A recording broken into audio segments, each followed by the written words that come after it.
Hi, I am Dr. Collier Nogues, and I'm an adjunct assistant professor here at HKU in the School of English. I'm a poet and also a literary scholar, and I write and study interactive and digital poetry and fiction.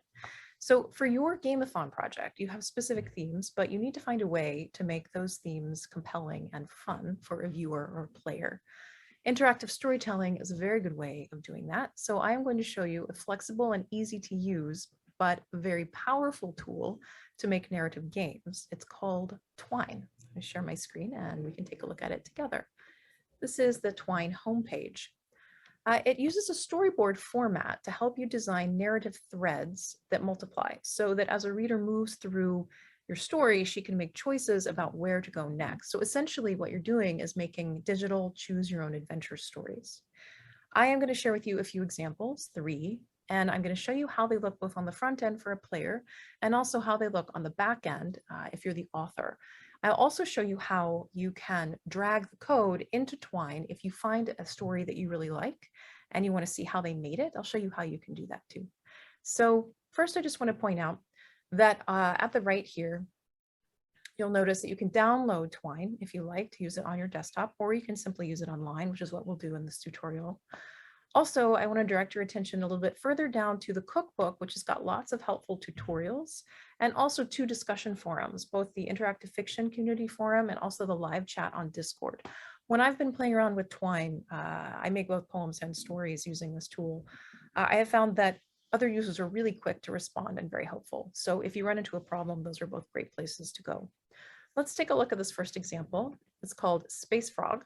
And it's very simple in its art and in its narrative. And I think it's a very useful one to show you what you can make, even if you don't have a lot of time or if you don't have a lot of coding skills already. So let's go ahead and play it. Run frog. So here we have Space Frog, a story of a frog in space. One place to click, forward. Once upon a time, there was a frog. His name was Space Frog. Now we have 2 choices, and this is what Twine does. It gives your reader or your viewer, your player, choices, branches. We're going to choose this one first just to see what happens. His name was actually Hobart, but everyone called him Space Frog except his mother.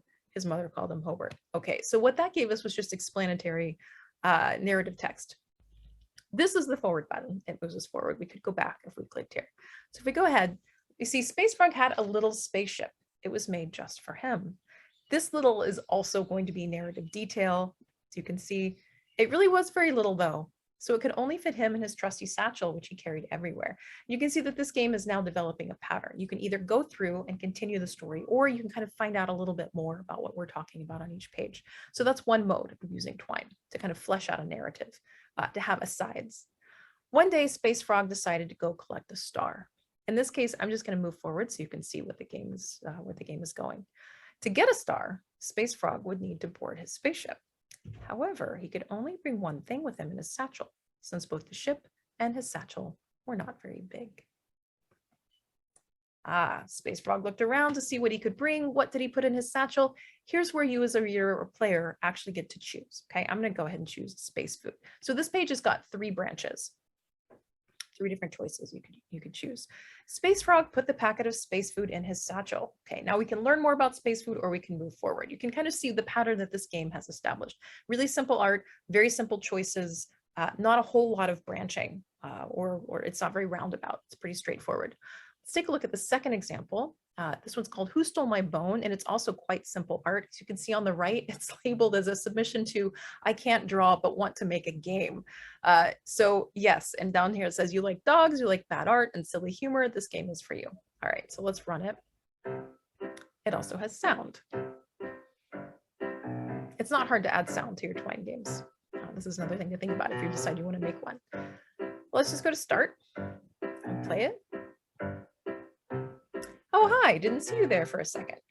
This game is a little more complex than Space Frog. As you noticed, I didn't have to touch anything. I didn't click or choose any link for it to slowly load the larger picture of the dog and then this text. I only have one choice. My name is Spuds. What's yours? Type your name, or I'm not telling. These are our choices. I'm going to go ahead and type my name. Here's my name. Click, continue. You know what? That sounds stupid, so I'm just going to call you Phil. O. So this game, as you can see, has a sense of humor. It has a kind of sassy relationship between the dog and you, the viewer. And in addition to giving you choices, it's also representing your dialogue, basically, with some of the options that you have to choose. So this is, I have to say, oh, basically by clicking this, oh.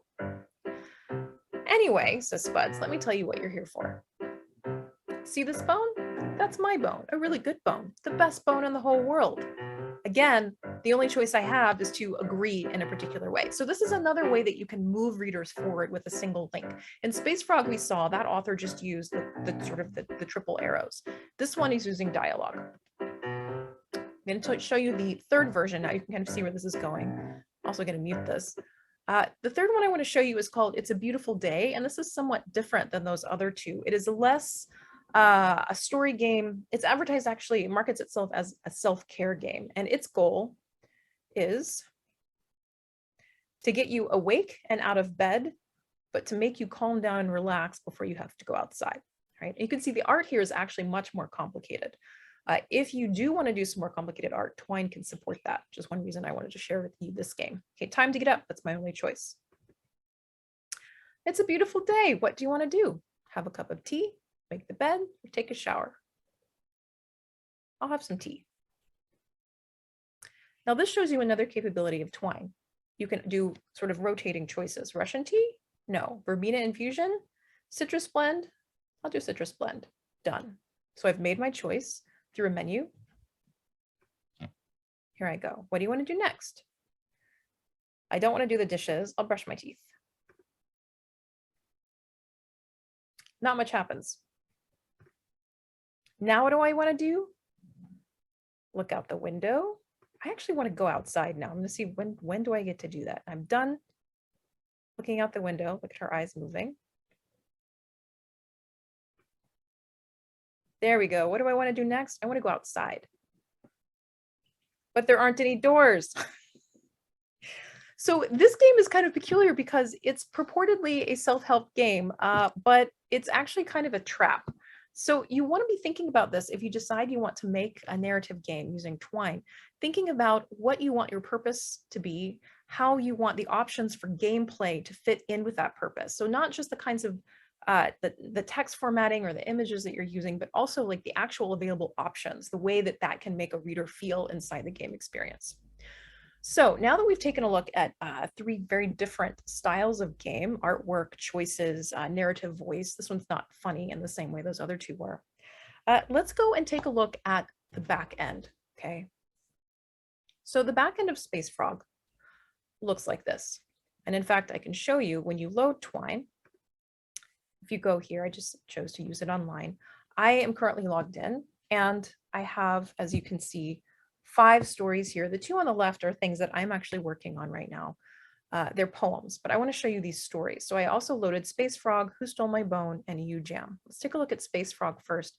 But even from this sort of bird's eye view, you can see that the layout of these is very different, right? If you take a look at Space Frog, you can see that the author of this game has got quite a few options, right? You can go quite far into this game. You can see all the little boxes. Each one of these is a passage. That's Twine's language for like a scene or a story or a single web page. So each one of these, you'll start to recognize this. If we go here and I click edit, you'll see this was that first page. Once upon a time, there was a frog. His name was, if you click, it starts to reveal this page, which is the extra text. His name was actually Hobart, but everyone called him Space Frog. All of these hyperlinks are things that you can do. Either you can type them in to Twine if you want to do the coding yourself, or you can use this very handy menu up here. If you want to add a new link, let's say we want to link something to once. It allows the entire page to be clicked or just create a hyperlink with this text. You can tell it which passage, which one of these scenes you want it to go to next. If you wanted to give this the option of going to passage, let's say 8 instead, or passage 5, instead of the next passage that the author already has designed, if you wanted to add a new option to leave, we could do that here. And you can also do some fun things with the text so that you've got all these different text effects. Let's have rumble. This means that when I click on the text to leave, it's going to rumble like that. And when I arrive, let's have it do shuddering, which is moving the other way. Okay, so I'm going to go ahead and say add. Now you'll see what happens is it's highlighted the changes that I just made. I just said depart. I want the text effect to be rumble. I want the arrival text effect to be shudder. And the word I'm going to click is once, and it's going to take me to page 5. So that's the code that it has just written just by using the WYSIWYG menu items here. So now, if we go back to that and we choose, instead of clicking this edit button, which is what the pencil means, you can also delete or play. If we choose play, you'll see that now, unlike the game that I showed you originally, there's also a link here to once. Now, if I click it, let's see if this works. It was a little uncomfortable. There's a lot of moving text, but this is what Twine does very easily. And again, this is why it's pretty great to do if what you really want to be doing is getting your reader involved right away, and you don't want to spend a whole lot of time dealing with the coding, learning how to code or do programming. So let's take a look at the back end also of Who Stole My Bone. You can see this one looks quite different. Let's kind of scroll out here. There aren't as many. There aren't nearly as many screens or passages. And what this author has done is they haven't just numbered them in such an organized way. They've actually used phrases. You'll recognize this dialogue. This is when we were offered the chance as players to say, oh, right? If you take a look at this page, anyway, let me tell you what you're here for. That's where O goes. So finally, let me just show you quickly what the It's a Beautiful Day one looks like. You can see this has far fewer options, and there are way more arrows connecting things back and forth. When you were in Twine, in the back end like this, composing your own game, it's up to you, not only what you name each of your passages here for your own use, but also how you organize them. You can just drag and drop. So you can see kind of where all these links are going. You can make it quite confusing if you want, or you can try and organize it as best you can so you can actually follow where these arrows are going. And that, I think, is what Space Frog is a really good example of. This author has got everything kind of in very tight collections, so it's quite organized. So let me show you now how you can go and find someone else's code of a story that you like. If we go back to It's a Beautiful Day, or let's do Who Stole My Bone? And let's go all the way back. What I want to do, well, actually, we'll just go ahead and restore the game. What I want to do is go to, on a Mac, which is what I use Control Click. On a Windows machine, you probably want to do right click. So you come down here to this frame, scroll down to View Frame Source. When you get the frame source, you're going to get the whole game in any of the frames. So you just select all, you copy it. This is the entire code for the game is in here. It's quite long, all of these different slides. So then you can take your code once you've copied it to an Unminify site. This is my favorite. It's very easy to use, and it's free. You don't have to log on or anything, just copy and paste. So what you do is you paste your code, and then you tell it to Unminify. And what that does is it organizes it. It unpacks it and makes it very clean. This way, it's going to be, you're able to make sure that Twine will be able to read it when you feed it back in. Then what you do is you download the file. And when you download it, you name it whatever you want to name it. I'm going to call this Bone.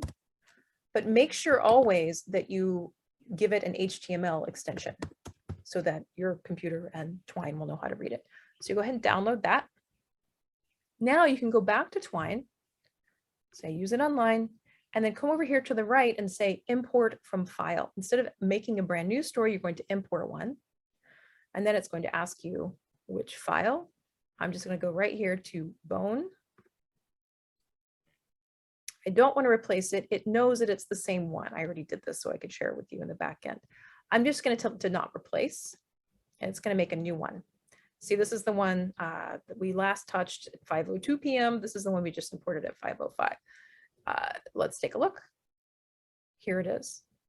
So you can do this for most stories that you find. You may find some Twine stories, Twine games that were created in an earlier version of Twine. And if that happens, you may not be able to import them very easily, but most of them you can. You can also download the old versions of Twine on the Twine homepage.